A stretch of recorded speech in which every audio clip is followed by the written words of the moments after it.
Hey guys, Hitman89 here, making a video for buygames.ps, and today we're gonna be taking a closer look at FIFA 22 and eFootball 2022, aka PES. We're gonna have a direct comparison by listing their pros and cons to see which is the best football simulation this year, and most importantly, which one is for you. Please don't forget to hit the like button if you find this video helpful, and let me know what games you'd like me to review and compare next. Without further ado, let's start with the graphics. Even though FIFA's graphics haven't evolved much these years, apart from the breathtaking hair on next-gen consoles, they look pretty good. The animations are detailed and the transitions are smooth, sometimes a little too smooth, and they make players look unrealistically agile. Speaking of unrealistic, player faces still have crappy textures that prevent them from looking photorealistic, but they're still way better than what eFootball has to offer this year. The pitch looks horrible, player faces are okay as long as they're still, cause the animations are so bad they make everything look worse. And it's not just that, the whole presentation is outdated. For example, the user interface is clearly from a mobile game, and not a recent one either. Now let's move on to the sound. The commentary is laughable. As always, PES never had good commentary, which is just immersion breaking. I mean, even the stadium announcers are atrocious. When there's a substitution, for example, they don't even name players, they just say numbers.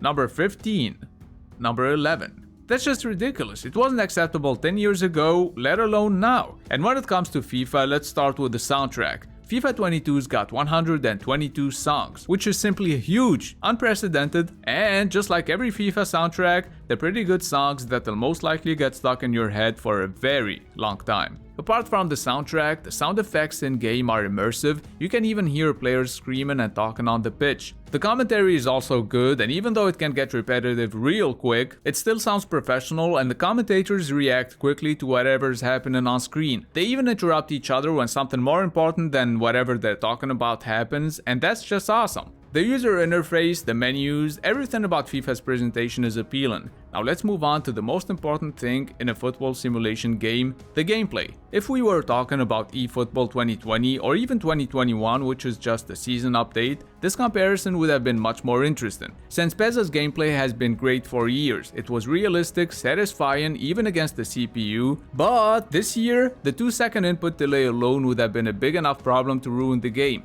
But when you also add an excessively slow gameplay, players that take an eternity to react to everything, even to a simple pass, so many times you'll see players caught off guard by a pass even when they're facing the teammate who passed them the ball. Konami basically took everything PES did right and they got rid of it. I played both games on Xbox Series X, so when it comes to FIFA, the new hypermotion technology that's only available on next-gen consoles, and that I'm sure could easily run on PS4 and Xbox One as well, but the EA just want to sell more next-gen copies since they cost $70 instead of $60. Anyways, back to what I was saying, the next-gen version has slower, more realistic gameplay where you have to pass the ball around instead of running and skilling all the time. Although it's still too arcadey, especially for a game that calls itself a simulation, it's actually fun to play, cause I used to spend more time in the menus doing squad building challenges, buying and selling players, doing everything but playing the actual game just cause I thought the gameplay was a chore. But not this year. And apart from Ultimate Team, you have plenty of game modes to play like Pro Clubs, an improved career mode that finally lets you create your own club from scratch. There is also Volta, which is very similar to FIFA Street, and some other game modes to play offline and online. On eFootball though, and as of now, there is only an exhibition mode and a 3-game online tournament.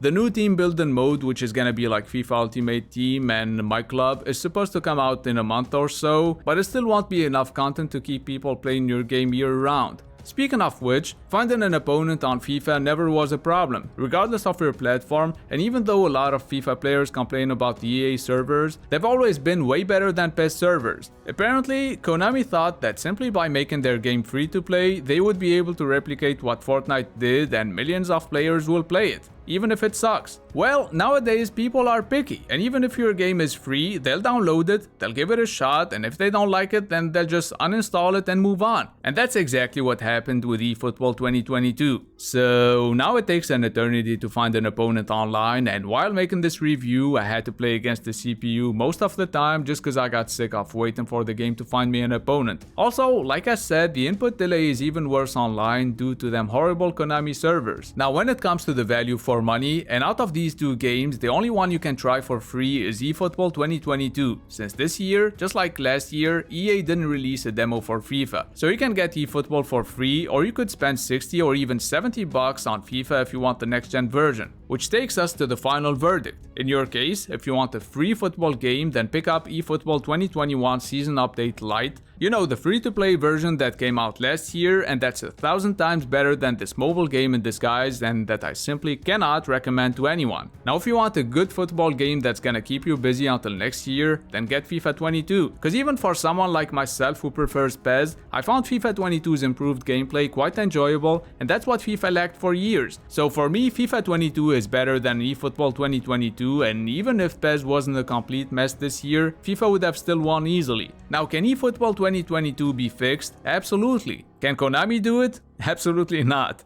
Anyone who knows Konami knows they don't care. That was my humble opinion. As usual, it all comes down to personal preference, so pick whatever game you think would make you happy. And please try not to get addicted to these games too much. Don't let them ruin you financially or mentally. By the way, if you want to get some games for cheap, you should check out buygames.ps, the best website that sells PlayStation and Xbox games for amazing prices, and they're the only ones that offer a lifetime warranty on all of their products. You'll find their link in the description. I hope you found this video useful. Hit the like button if you did, and please subscribe if you're new to the channel, and also let me know what games you'd like me to review or compare next. It's been Hitman89. See you guys very soon.